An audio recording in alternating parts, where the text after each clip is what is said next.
will be doing an updated 2026 Senate midterms prediction. And honestly, it's looking like a bloodbath for Republicans coming in 2026. As let me just go over a list of things that will probably affect how voters vote in 2026. We have the Iran war, which has already had, I believe, around 12 U.S. service members killed, along with a couple hundred injuries. We have the Epstein stuff, 92,000 jobs lost in February, which we can assume in the coming months that there will be more jobs that will be lost. Record number of corporations that went bankrupt in 2025. In modern history, I believe it was 65 corporations went declared bankruptcy in 2025. We can assume that 2026 probably won't be a better year and that we will see more corporations declare bankruptcy as time moves forward. Oil prices continue to skyrocket. And we also have a couple races across the country that are giving Democrats a lot of hope to take the Senate in 2026, as in Georgia and Major Taylor Greene's former district that she used to represent. A Democrat is taking a Republican into a runoff election, which is like amazing. No one expected a Democrat to be able to do that, but they're doing it. No, I don't expect Democrats to win the race, but it was quite a shock, and it's good signs for Democrats overall in the state of Georgia. There's also state house seat, a state house seat in New Hampshire, where we saw a district flipped from Republican to Democrat recently. We're seeing record number of Republicans retire before the 2026 midterms in the Senate. So in Congress overall, but in the Senate we've seen plenty of Republicans also retire before the 2026 midterms start. And yeah, let's go ahead and get started. Let me go ahead and bring up JJ Maps. This is my favorite website to use. And I should probably bring out retired Senate members map 2026. Yeah, this is the map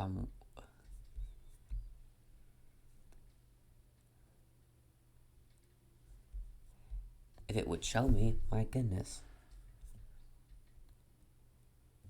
Yeah, this is what I wanted. Yes, just right here. So we have plenty of states where Republicans are not seeking re-election. So yeah, let's go ahead and get started. So we'll go ahead and start with our safe states for the Democrats, which will be Oregon, Colorado, New Mexico, New Hampshire, Massachusetts, Rhode Island, New Jersey, Delaware, Virginia. We can go ahead and assume Minnesota too, and Illinois. We'll now move to the safe states for Republicans, which will be Idaho, Wyoming, South Dakota, Oklahoma, Arkansas, Louisiana, Alabama, Tennessee, Kentucky, West Virginia. And I believe that is every list. Yes, that is every. Yeah, that's all. Now that is all of the safe states. We'll now go over our likelies.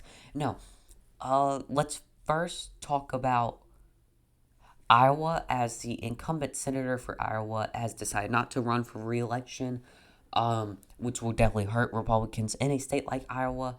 In 2020, that incumbent won by 6.5 points, but in 2022, we saw a Republican win that state by around 12 points. I believe Trump won it by around over double digits, by around 13 points. So I do think Iowa will go back to 2020 numbers. We'll probably be around 2020 numbers. We'll probably see a Republican take it by around 6 points.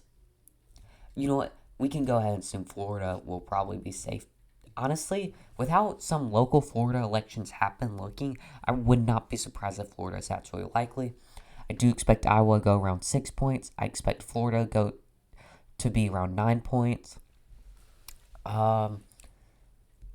Kansas, the only reason it's not safe is because of how many farmers have. There's also in 2025, I believe, like a record number of farmers that had to declare bankruptcy within, since the start of 2000 because of the tariffs. I believe it's something crazy like 10,000 farms nationally have had huge economic troubles since because of Trump's tariffs. Um, so I do expect Kansas to fall out of that safe district, out of that safe column as we have seen it in 2022. I expect it to fall down to like a 9% for Republicans. We can go ahead and assume Mississippi is likely to. Mississippi's probably safe. And Lindsey Graham has had some of the worst PR I've seen in recent history. I mean, if we go to 2020, Lindsey Graham won his seat by around 10 points. Wouldn't be surprised if he only wins it by around 8 points this year. Maybe 7. In Montana, with the incumbent, Nebraska, yeah, with the incumbent deciding not to run for re-election, we saw in 2024, even a very good Republican year, Republicans took it by around 7 points against a very competent Democrat who actually represented that seat for 6 years, and before that too. So I do think Democrats have a pretty good chance in Montana, actually. I could see a lot happening in Montana. It just really depends how much money Democrats want to spend in Montana and if they want to take that risk. But I do expect Democrats to honestly not be the most worried about Montana. So right now I see Republicans taking it by around like a 5% margin, maybe a 4% margin. And Nebraska with Dan Osborne running, I could see Nebraska getting strangely close, especially since Nebraska's senator, who's an incumbent Republican, is the third most unpopular senator in the country based off polling. So I could see Nebraska be getting in a super tight race around a 3 to 2 point margin. And honestly, if the economy continues to get worse, as we saw with the February jobs report being revised down to 92,000 jobs lost, the unemployment rate continues to skyrocket, more corporations continue to declare bankruptcy, and oil prices continue to go up, would not be surprised if Dan Osborne takes that seat. We'll move over to Maine, where if Graham Planter wins the Democrat nominee, I think Democrats take Maine. I think Susan Collins, number one, she's just too old. People are getting sick of how old their leaders are. If it comes down to Graham Planter versus Susan Collins, they're going to vote for the guy that's, I believe it's around 30 to 40 years younger than the incumbent, like 80-year-old Susan Collins. We can go ahead and expect Roy Cooper to take North Carolina by around 3 to 4 points. I expect Dan Osborne to win Georgia by around 5 points. By around 4 to 5 points. With how much cash he has on hand, I believe out of every Senate race, out of every Senate candidate, he has the most cash on hand. I don't think he's with Brian Kemp, governor of Georgia, deciding not to run for Senate as a Republican. He really has no competition. I expect him to take Georgia with ease. We can go ahead and say Michigan. You see, I think Democrats aren't going to take a risk with Montana, and they're going to focus on a state like Michigan instead. And I could see Democrats probably not taking a risk on Texas and really focusing on trying to win Michigan. I do expect Democrats to take Michigan because the Democrat and Republican candidates are pretty even. It's not like there's any terrible candidates in the Michigan Senate race that are like going to hurt either of the party's chances. It's really going to come down to national stuff, and with Trump being president and with all of the scandals he has going on, Epstein, Iran, oil prices, jobs markets looking awful. I honestly see Democrats taking Michigan. They may need to get more cash on hand to try to win Michigan, But I honestly don't see how a swing state in a year like this wouldn't go blue. In Ohio, we go to real clear polls. We are seeing the national, if it would load. Oh, yes, the national congressional vote on average, with all the polling averaged. People on average, Democrats are winning the national vote by around 4.7 points. And in 2024, Sherrod Brown lost the Ohio Senate seat by 3.6 points that he had won in 2018 by 6.8 points. I do expect Ohio to go blue.